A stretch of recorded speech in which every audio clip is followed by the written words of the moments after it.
Welcome to this series of information videos for staff at UCC. I am Ruth Ramsey, Dean of Graduate Studies.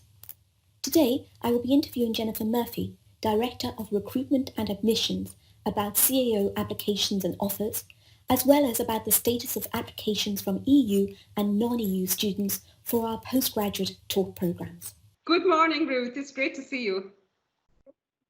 It's great to see you as well, Jennifer.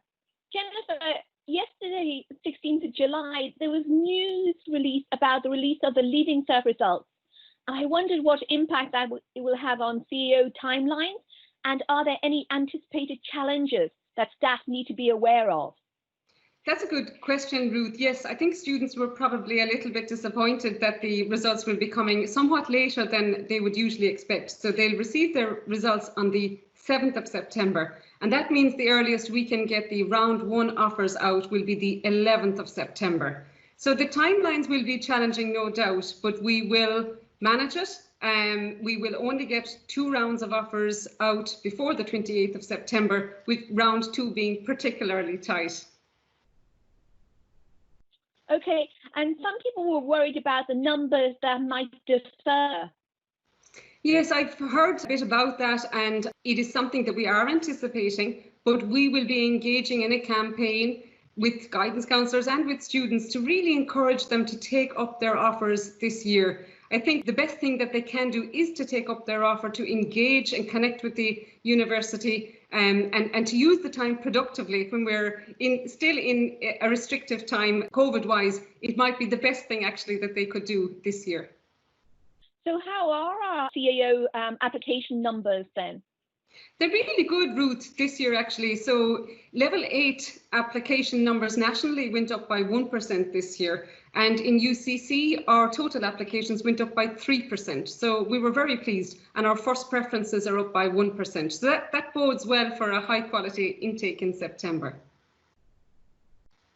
Okay, and what about the postgrad taught side, the EU PGT?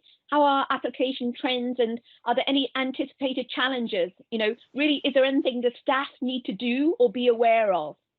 Yes, so again, application trends for the EU postgrad taught programs was very encouraging this year, and we have an encouraging number of acceptances to date. Now, the 4th round of offers was completed on the 1st of July, and all programme coordinators will have received an email really encouraging them now to engage and connect with their offer holders and those that have accepted.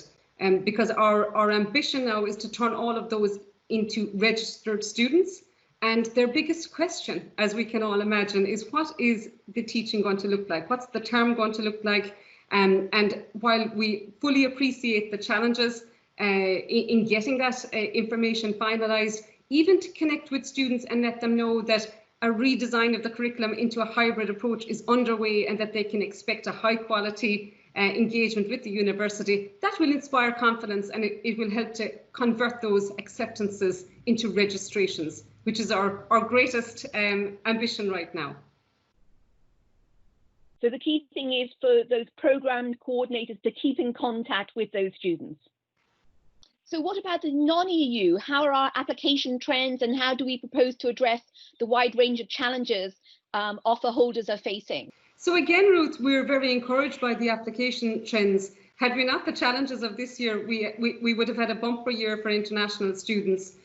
We still have a high volume of acceptances, and our focus right now is converting those acceptances into registered students. And for that, we really need the help of programme coordinators. And once again, we're asking you to reach out, connect with your offer holders and your acceptances, and tell them as much as you can about the mode of delivery and what they can expect come September. With respect to the challenges of getting them here safely and transferring them from airports, etc., we are working on a range of supports that we might put in place. And we were encouraged by further news yesterday, which suggests that students arriving to Ireland from overseas will be required to restrict their movements as opposed to self-isolate. And that does make a big difference with respect to the level of supports that we'll have to put in place. Okay, and what about if there's any unfilled non-EU? Will they be allocated to EU?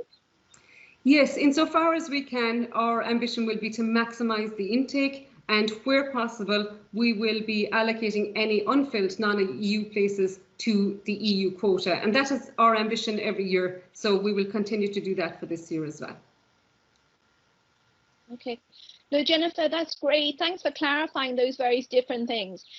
Tell me, how are we going to let people know about any changes or updates, though? That's a very good question, Ruth, because information is changing all of the time in this uncertain environment. So we will continue to keep the FAQ section of the website, of the UCC website, updated with any changes related to the recruitment and admissions. And of course, as always, we invite any staff member to email us if they have any specific queries about their own programme.